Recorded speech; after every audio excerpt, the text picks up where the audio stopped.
ನಾನು ನಿಮ್ಮ ಯುಕೆ ಬಾಯ್ ಮಾಡುವ ನಮಸ್ಕಾರಗಳು. ನಾನು ನಿಮಗೆ ಮೊನ್ನೆ ಹೇಳಿದ ಹಾಗೆ ಈ ಹಂಪಿಯ ಕಲ್ಲಿನ ರಥದ ವಿಶ್ಲೇಷಣೆ ಹಾಗೂ ಅದರ ಅತ್ಯದ್ಭುತವಾದ ದೃಶ್ಯವನ್ನು ತೋರಿಸ್ತೀನಿ ಅಂತ ಹೇಳಿದ್ದೆ. ನಾನು ಮತ್ತು ನಮ್ಮ ಸ್ನೇಹಿತ ಸಂಭಾಷಣೆ ನಿರತರಲ್ಲಿದ್ದೇವೆ. ಆದ ಕಾರಣ ಈಗ ಹಂಪಿಯ ಕಲ್ಲಿನ ರಥ ಶ್ರೀ ವಿಜಯ ವಿಠ್ಠಲ ದೇವಾಲಯದ ಆವರಣದಲ್ಲಿ ಪ್ರಸಿದ್ಧ ಕಲ್ಲಿನಲ್ಲಿ ರಥವನ್ನು 15-16ನೇ ಶತಮಾನದಲ್ಲಿ ವಿಜಯನಗರದ ವಾಸ್ತುಶಿಲ್ಪಿ ಅದ್ಭುತವಾಗಿ ಇದು ಗಾಗಿ ನಿರ್ಮಿಸಲಾದ ದೇವಾಲಯವಾಗಿದ್ದು ದ್ರಾವಿಡ ಶೈಲಿಯಲ್ಲಿ ಕೆತ್ತಲಾಗಿದೆ. ಈ ಇತಿಹಾಸ ಸ್ಮಾರಕವು ಪ್ರವಾಸಿಗರನ್ನು ಆಕರ್ಷಿಸುವ ಹಂಪಿಯ ಪ್ರಮುಖ ಸಂಕೇತವಾಗಿದೆ.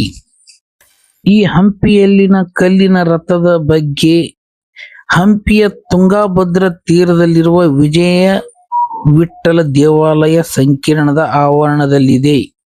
ವಿಶೇಷ ಏನಪ್ಪಾ ಅಂತಂದರೆ ವಿಜಯನಗರ ಸಾಮ್ರಾಜ್ಯ ರಾಜರು ಕೃಷ್ಣದೇವರಾಯನ ಕಾಲದಲ್ಲಿ ಇದನ್ನು ನಿರ್ಮಿಸಲಾಗಿದೆ. ಇದು ಒಂದು ದೇವಾಲಯದ ಮಾದರಿಯಾಗಿದೆ. ಇದರಲ್ಲಿ ಗರುಡನನ್ನು ವಿಷ್ಣುವಿನ ವಾಹನ ಪೂಜಿಸಲಾಗುತ್ತಿತ್ತು.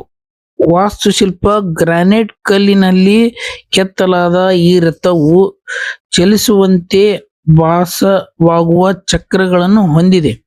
ಈಗ ಭದ್ರತೆಯ ಕಾರಣದಿಂದ ಚಲಿಸದಂತೆ ಮಾಡಲಾಗಿದೆ.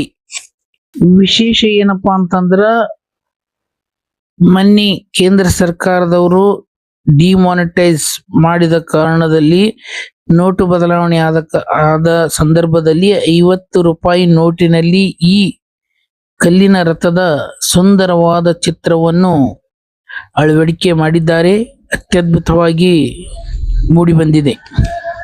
ಈಗ ನಾವು ನಿಮಗ ವೀಕ್ಷಣೆಯಲ್ಲಿ ತೋರಿಸ್ತಿರುವುದು ವಿಜಯ ವಿಠ್ಠಲ ಮಂದಿರದ ಆವರಣದಲ್ಲಿ ಇರ್ತಕ್ಕಂತ ಎಲ್ಲಾ ಗೋಪುರಗಳನ್ನು ತೋರಿಸ್ತಾ ಇದ್ದೇವೆ. ಈ ಕೆತ್ತನೆ ಹೇಗಿದೆಯಪ್ಪ ಅಂತಂದರೆ ಅತ್ಯದ್ಭುತವಾಗಿದೆ, ಅತಿ ಸುಂದರವಾಗಿದೆ. ಇದು ಸಂಗೀತ ರಸಮಂಜರಿ ಸ್ಥಳವಾಗಿದೆ. ಈ ಅತ್ಯದ್ಭುತ ಸಂಗೀತ ಕಲಾ ಮಂದಿರವನ್ನು ನೀವು ವೀಕ್ಷಣೆ ಮಾಡುತ್ತಿದ್ದೀರಿ. ಇಲ್ಲಿ ರಾಜ ಮಹಾರಾಜರು ನರ್ತಕಿಯರನ್ನು ನೃತ್ಯ ಮಾಡಿ ಸಂಗೀತ ಮನರಂಜನೆ ಮಾಡುತ್ತಿದ್ದರು. ಅವುಗಳನ್ನು ನೋಡಿಕೊಂಡು ಈಗ ನಾವು ಶ್ರೀ ವಿರೂಪಾಕ್ಷೇಶ್ವರ ದೇವಾಲಯದ ಕಡೆಗೆ ನಮ್ಮ ನಡಿಗೆ ಹೊರಟಿದ್ದೇವೆ. ನಾನು ಮತ್ತು ನಮ್ಮ ತಮ್ಮನ ಸಂಭಾಷಣೆ ನಿರತರಾಗಿದ್ದೇವೆ. ಈಗ ನಿಮಗೆ ತೋರಿಸ್ತಾ ಇದ್ದೇವೆ ಕಲ್ಲಿನಲ್ಲಿ ವಿಗ್ರಹವನ್ನು ಕೆತ್ತಿದ್ದಾರೆ.